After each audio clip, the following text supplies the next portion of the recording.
What's going on, Sports Talk Indy? The Colts have a clear need, and this is the most legendary class that we've ever seen to fit this need. As of today, Jamal Adams has been released. Justin Simmons has been released. The Kevin Byard has been released. Micah Hyde has been released, and Jordan Poyer has been released. These are all absolutely wild moves to clear up cap space by these teams, but I think it could benefit the Colts more than anyone. The Colts have a clear need in this position. They have Julian Blackmon, who had a really good, solid, when he was healthy, 4-year stretch with the Colts. Would love to see him back, but they don't really have that next option. Nick Cross has been good, but he's not, I don't know that they would elevate him to the starter in that role just yet. But the question would be, for me and for everyone else, who are the Colts going to bring in at this position? There's not a clear answer in the draft that they would go for. They might find someone in later rounds, but there's no one in the top 3 rounds, I would say, that really fits this need at safety. And you have one of the youngest classes in this field. Your defensive backfield is very young, especially if you don't bring back Kenny Moore.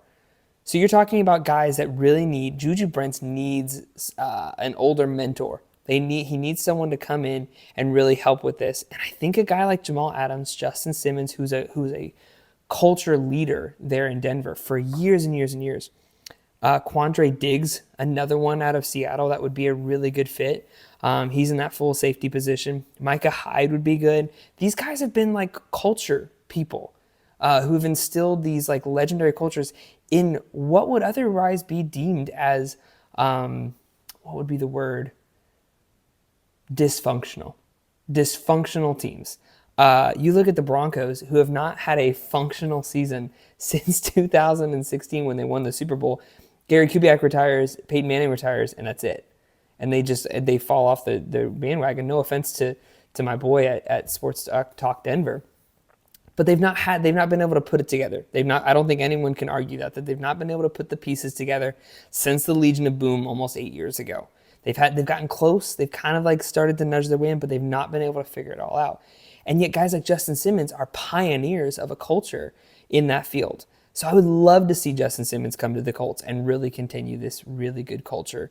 I would love to see someone like Jordan Whitehead. These guys who have been in the league for quite a few years. Jordan Whitehead's only 27 years old. Like, by league year, he's going to be 27. He's not even there yet. So I'd love to see a guy like this. You got Chauncey Gardner-Johnson, who's also a free agent. Again, only 26 years old, but yet has been a part of some really good cultures. CJ Gardner-Johnson was on the Saints. He was on the Eagles when the Eagles had the Super Bowl run, and then he was just most recently on the Lions when they had their NFC Championship run. This is a guy who knows culture, who not only does that, but he also isn't afraid to talk smack. Would love to see the Colts target these guys. Now, who the Colts have actually targeted and who the Colts have been linked to. They had meetings with the trade candidate of L'Jarius Sneed of the Kansas City Chiefs. This, to me, would be one of the most legendary moves in Chris Ballard's career. If he is able to nail down this trade, I think this would be absolutely wild. The Colts reportedly have expressed interest in a potential trade with Kansas City Chiefs cornerback L'Jarius Sneed. After the Chiefs applied the non-exclusive franchise tag, they allowed him to seek a trade. Now, L'Jarius Sneed is technically a cornerback, though he has fallen back into that kind of like free safety or maybe just like a deep corner vibe a lot, which would match the Colts' zone coverage a lot. They don't run a lot of man. They run a lot of zone. And for good reason. They don't have that really speedy guy. But L'Jarius Sneed clearly comes from a very good winning culture, and I think that this would be good. Sneed has permission to seek a trade despite the designation. A person with direct knowledge of this situation told USA Today that the Minnesota Vikings, the Indianapolis Colts, the Tennessee Titans, the New England Patriots, Detroit Lions, Atlanta Falcons, and Jacksonville Jaguars, basically the entire AFC South, have expressed interest. So he's a very sought-after corner. It's not going to be a cheap price tag to get L'Jarius Sneed, especially with this non-exclusive franchise tag.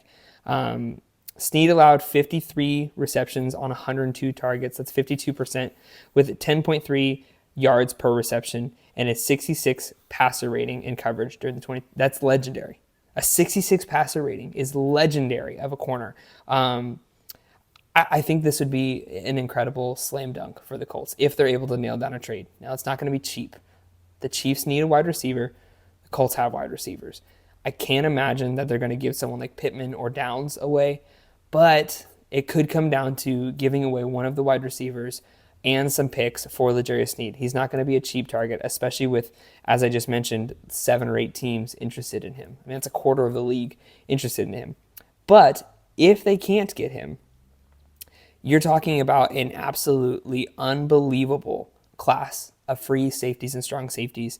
Even Eddie Jackson, fresh out of Chicago, both of Seattle's. I mean, you just got this legendary class of unbelievably all-pro talent. Like if you took any 2 of these guys at league minimum maximum deals, you're talking about a revolutionized defensive backfield, which would just be unbelievable. You pair that with maybe hopefully bringing back Grover Stewart, one of these guys that the Colts might lose, Kenny Moore. I mean, you're talking about the potential there is unbelievable, especially in a division that we're now dealing with a lot of pressure. You now have C.J. Stroud, you now have Will Levis, who knows what he's going to end up being, and you have Trevor Lawrence. You need some depth in that field. You've got 2, maybe 3 really good quarterbacks that you're going to have to face 6 times a year. That's not an easy feat, but I think if the Colts are able to nail down any one of these guys, but especially if you can get 2 of these guys or bring back Blackman, I think you're talking about a really, really good offseason for the Colts that sets them up for success. Take the pressure off of your offense that's still trying to kind of narrow things out, figure things out. This would be a really good move for the Colts and a really good move going forward.